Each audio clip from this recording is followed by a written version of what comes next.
still rising. And while far from over, figures suggest the outbreak is being contained thanks in large part to an under-recognized team of doctors. Lucia Newman went to meet some of them. The Artiboni, the only source of water for these villagers who use it to wash, bathe, and even defecate. The same river that is spreading cholera throughout Haiti. Here, where the cholera epidemic continues to cause havoc, we find a team of Cuban community health workers. You can't drink the water without chlorine. Mix each packet with 10 liters of water. These are the unsung heroes of Haiti's sanitary catastrophe.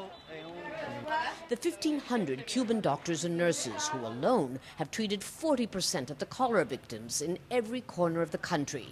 Thousands of them right here in Mimbale, in the worst-hit region. This month, we're seeing between 15 and 30 cases a day, but no fatalities, thanks in part to our education and prevention work in the community. Not that the Cuban doctors are new here. They are the backbone of Mimbale's community hospital, built before the earthquake as part of an international cooperation agreement.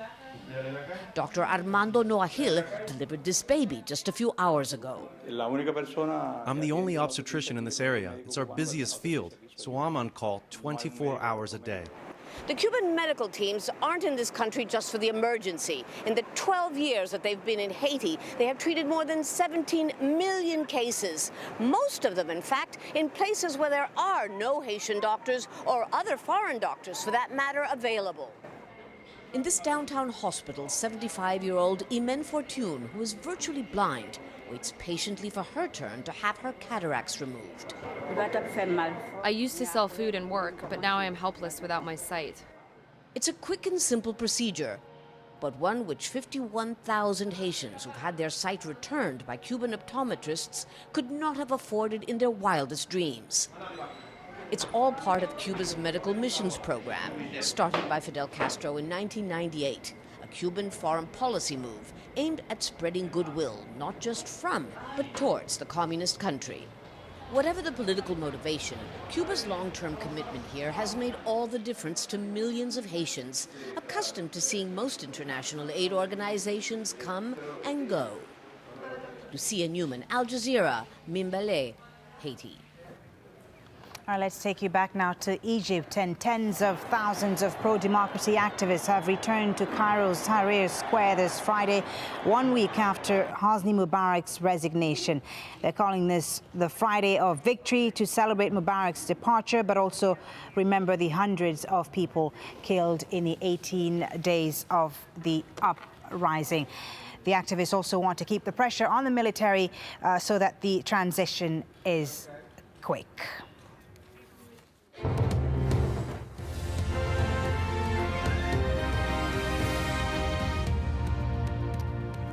Thanks for watching Al Jazeera. These are the other stories making headlines now this hour. In Bahrain, hundreds have taken to the streets in support of the country's ruling monarchy. State television showed people waving flags and holding up pictures of the king as they marched in the capital, Manama.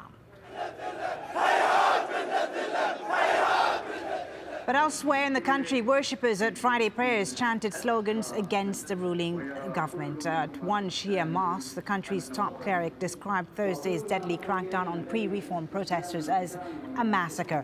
Ayatollah Sheikh Issa Qasim said the government's actions had, quote, shut the door to dialogue.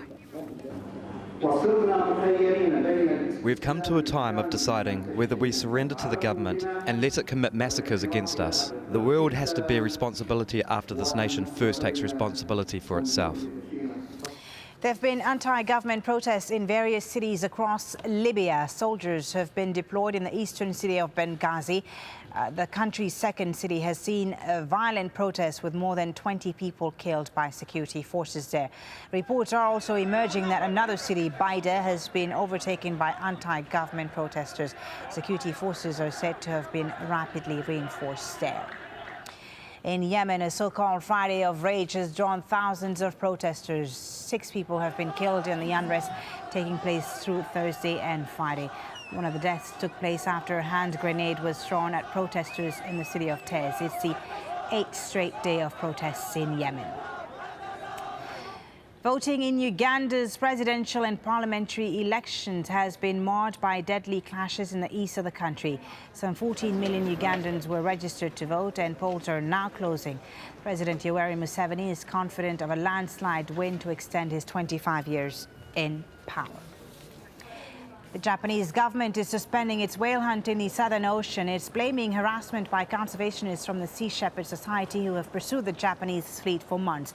Japan had wanted to kill 945 whales during the season, which usually lasts until March. And there's more news on our website, of course, aljazeera.net/English. My colleague David Foster will be with you at the top of the hour with more world headline. Right now, it's Riz Khan. Stay with us on Al Jazeera.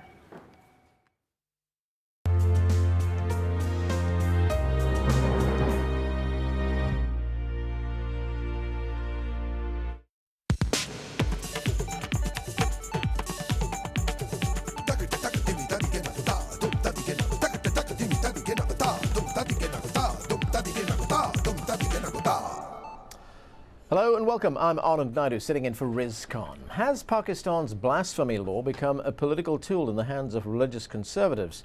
The controversial legislation hands down the death penalty to anyone convicted of insulting the Prophet Muhammad. Some critics want the law scrapped, saying it's become heavily politicized and is also used to persecute liberals and religious minorities. But supporters have taken to the streets defending the blasphemy law, saying it is an integral part of Pakistan's religious ethos. The bitter and often angry debate turned deadly last month when the governor of Punjab province, Salman Taseer, was shot dead by his security guard. Taseer was an outspoken critic of the blasphemy law, and his assassin, Mumtaz Qadri, said he killed the governor for his position. Today we ask, does the blasphemy law have a place in today's Pakistan? Remember, you can send us an SMS or email with your questions and comments on the show. Joining us now from Lahore is journalist and writer Shabana Taseer. She is the daughter of the assassinated Governor Salman Taseer. We also have Dr. Amjad Waheed, who teaches Islamic thought and civilization at the University of Management and Technology in Lahore. And with us from Islamabad is well-known human rights activist Asma Jahangar. She is also president of Pakistan's Supreme Court Bar Association. Welcome to all of you to the show. Asma Jahangar, let me start with you. I was wondering if you'd give us some idea of the scope of this law, because we recently heard that even a schoolboy who wrote something which was deemed objectionable during an examination was questioned by the authorities. So how widely defined is this law?